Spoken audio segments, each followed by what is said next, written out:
O próximo fica difícil de acompanhar o raciocínio. E o professor orientador não pode participar. Bem? Alguma dúvida? Então está com vocês. Vamos começar a conversa.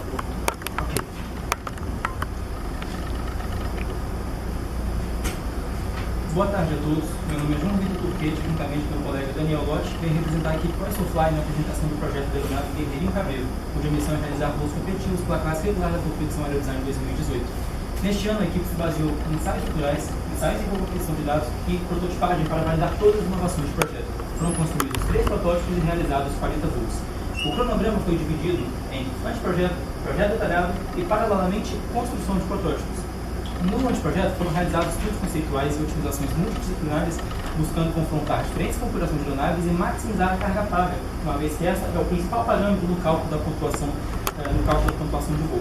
Inicialmente foram definidas quais configurações de aeronaves seriam analisadas.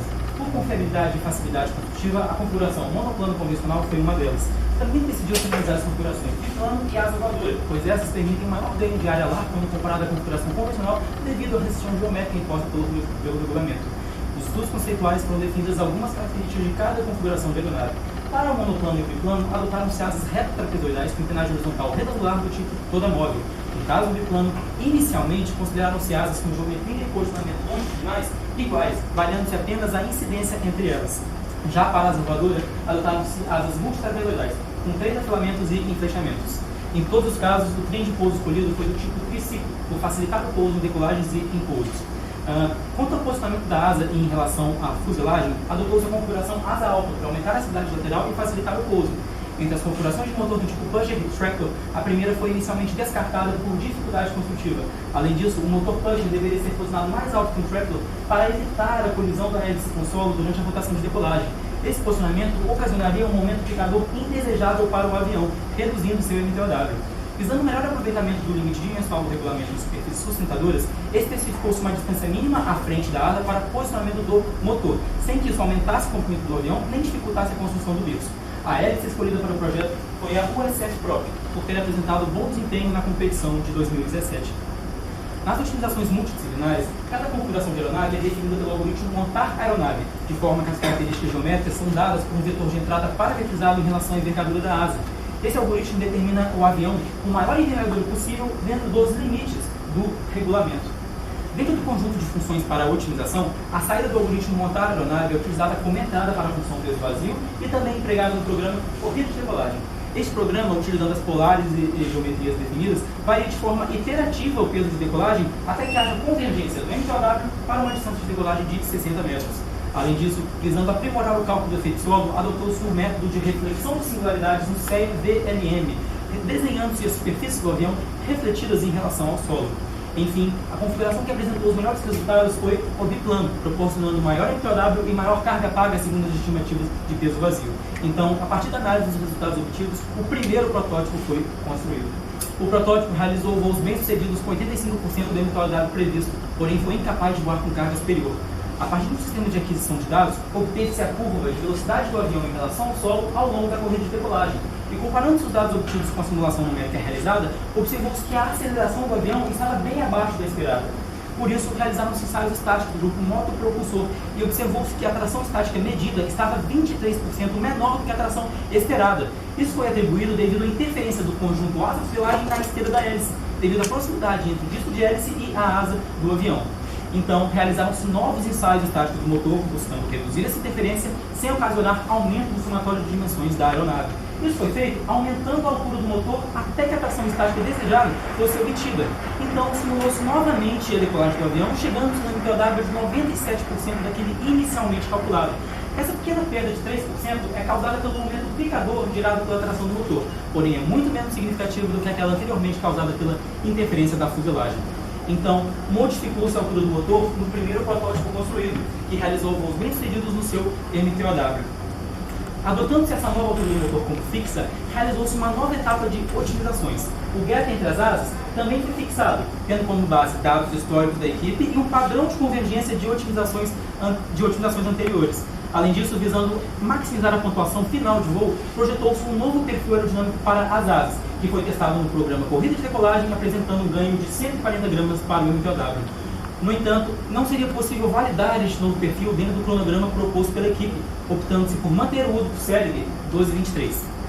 A empenagem horizontal foi projetada em conjunto com as asas durante os processos de otimização, buscando sempre maximizar a carga paga. O perfil escolhido foi o FX63137 por apresentar características aerodinâmicas compatíveis com as necessidades de operação. Já a empenagem vertical foi dimensionada posicionando seu bordo de fuga no mesmo plano do bordo de fuga da empenagem horizontal e, posteriormente, sua área foi definida por requisitos de volume de cauda da equipe. Como o motor no seu novo posicionamento passou a apresentar um momento picador ao avião, reconsiderou-se o uso da configuração pusher, que também apresentava o mesmo problema, porém permitia um melhor aproveitamento do limite dimensional em superfícies sustentadoras, como pode-se ver aqui. A configuração pusher apresentou maior MTOW, porém não houve ganho satisfatório de carga paga devido ao acréscimo do peso vazio. Além disso, seria necessário confeccionar novas hélices invertidas para o motor, o que demandaria vasto tempo e mão de obra. Portanto, optou-se por manter o uso da configuração Tractor. Nesta etapa, também consideraram-se asas com geometrias diferentes para o biplano, buscando sempre aeronaves similares ao primeiro protótipo, já validado. Na configuração obtida ao final deste novo processo de otimização, mantiveram-se as geometrias da asa inferior e da empenagem horizontal, alterando-se apenas a geometria da asa superior, que passou a ter corda e incidência maiores.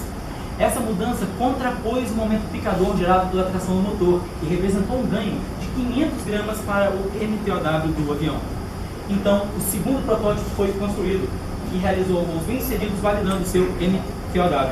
No entanto, em um destes voos, houve sobrecarga do servo da empenagem horizontal, ocasionando a queda do protótipo. A mudança para um servo de maior torque acarretaria em acréscimo no peso vazio. Portanto, a equipe analisou a possibilidade do uso de uma empenagem horizontal com profundor. Essa solução se mostrou eficiente com profundor a 20% da corda, sem representar perda de MTOW em relação à configuração toda móvel. Depois de definida a configuração externa da aeronave, avaliou-se deslocar uma asa em relação à outra, sem ultrapassar o limite dimensional do regulamento.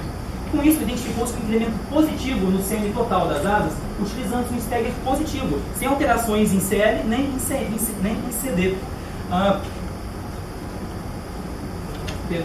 Sem alterações em CL nem em CD. Porém, esse aumento do CM não poderia ser convertido em aumento de MTOW, uma vez que, com o uso do stagger, o ponto neutro das asas é deslocado para frente. Portanto, o CG do avião também deveria ser deslocado para frente para manter a mesma margem estática longitudinal estipulada anteriormente. Esse deslocamento acarretaria uma piora de MTOW em relação à configuração sem stagger, portanto, seu uso foi descartado.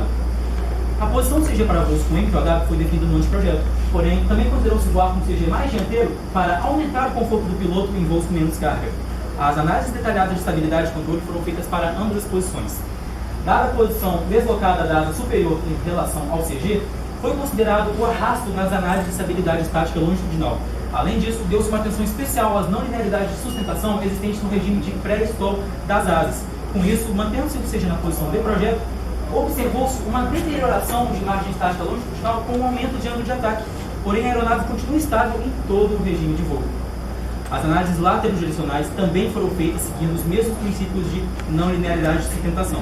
Os valores encontrados se mostraram satisfatórios para as derivadas, em toda a faixa de operação de ângulo de derrapagem, inclusive no pré-stall da empenagem vertical. Para o estudo de controle, foi necessário contemplar algumas peculiaridades do avião. Por ele ser biplano, foi necessário refinar o projeto dos ailerons. Dessa forma, fez uma análise dinâmica da resposta da aeronave ao comando de aileron com diferentes cordas. E, posteriormente, a partir de requisitos pré-estabelecidos, a geometria do aileron foi definida.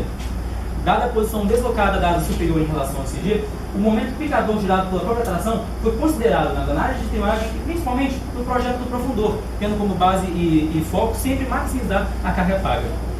Já o leme foi dimensionado a partir da mesma análise estatística de ventos feita pela equipe no ano passado via METAR do aeroporto de São José dos Campos. Já para as análises de estabilidade dinâmica, fez um modelo para simulação de perturbações ao avião no regime de cruzeiro e no MTOW. Dessa forma, observaram os 5 modos de movimento, sendo que o amortecimento, frequência e constante de tempo de todos atendem ao requisito criado e modificado pela equipe. O diagrama MM do avião foi determinado para as condições críticas de peso e centragem, seguindo-se a norma militar e as velocidades de rajada definidas na análise estatística feita para o dimensionamento do leme. Os dados obtidos em voo, a partir do sistema de aquisição de dados, se mostraram condizentes com o diagrama determinado. Com isso, calcularam-se as cargas descritas na norma CS-VLA. Os valores encontrados foram confirmados por meio de uma análise de 6 graus de verdade das manobras descritas pela norma. Essa análise também corroborou com a escolha do fator de carga mínimo de manobra ser igual a 0, uma vez que a aeronave é incapaz de voar com um fator de carga negativo. Para as análises de aeroelasticidade, adotou-se o critério de flexibilidade Report 45 no processo de dimensionamento estrutural, visando sempre evitar fenômenos aeroelásticos catastróficos. Em seguida, as velocidades críticas foram calculadas por meio de modelos de divergência, reversão de comandos e flutter proposto por Wright e Cooper, respeitando-se o limite de 120% exigido pela norma. O modelo de vigas de todo o avião foi criado em elementos finitos para a obtenção dos modos de vibração da aeronave, que foram posteriormente validados por meio de ensaios GVT. Além disso, fez-se uma análise dinâmica da resposta da estrutura da aeronave ao pouso, seguindo-se Bliss-Tingoff, e a partir do modelo de vigas já validado, encontraram-se cargas menos críticas do que aquelas previamente calculadas. O projeto estrutural foi desenvolvido buscando robustez e leveza para garantir bom desempenho e boa eficiência estrutural para a aeronave. Os materiais utilizados pela equipe foram caracterizados em anos anteriores por meio de uma metodologia com base estatística, sendo ensaiados mecanicamente em laboratórios da UFMG e da URGS. O conjunto estrutural das duas asas foi projetado buscando-se a melhor distribuição de esforços entre as asas, e o ponto ótimo foi obtido variando o local de fixação das hastes na asa superior. Considerou-se construir as longarinas das asas em compósito carbono epóxi ou em madeira com reforçadores. Por ser mais leve, quando analisada quanto à possibilidade de flambagem, levando em consideração a geometria final, a opção de madeira foi adotada.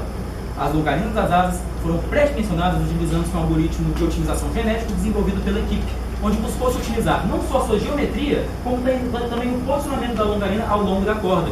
Nesse algoritmo, a função objetivo é alimentada por cálculos analíticos de esforços e tensões, também com base em parâmetros aeroelásticos, e posteriormente todos os resultados foram validados por meio de análises em elementos finitos.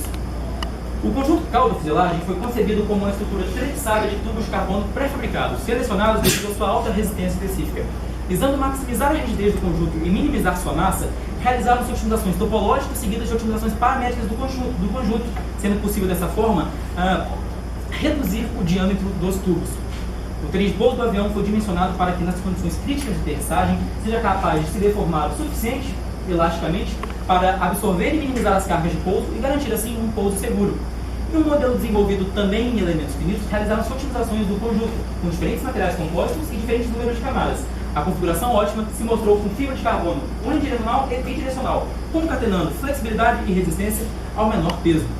Para o dimensionamento das rodas, realizaram-se otimizações topológicas e de espessura. Avaliaram-se configurações com diferentes quantidades de raios, optando pela opção que se mostrou mais leve.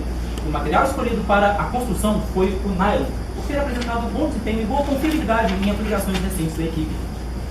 O projeto elétrico teve como foco confiabilidade e segurança durante todo o projeto. Dessa forma, a equipe optou pelo uso de um rádio controle JR e um receptor Spectrum de 9 canais, além de também 2 módulos satélites extras para garantir redundância e garantir que não haja perda de sinal durante a operação da aeronave.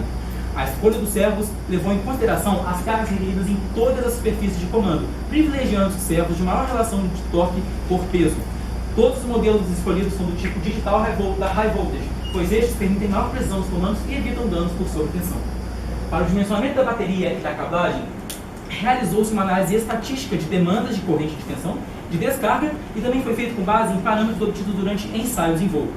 Além disso, por meio da técnica de análise preliminar de perigo, ou APP, identificaram-se 51 cenários de risco durante a operação da aeronave.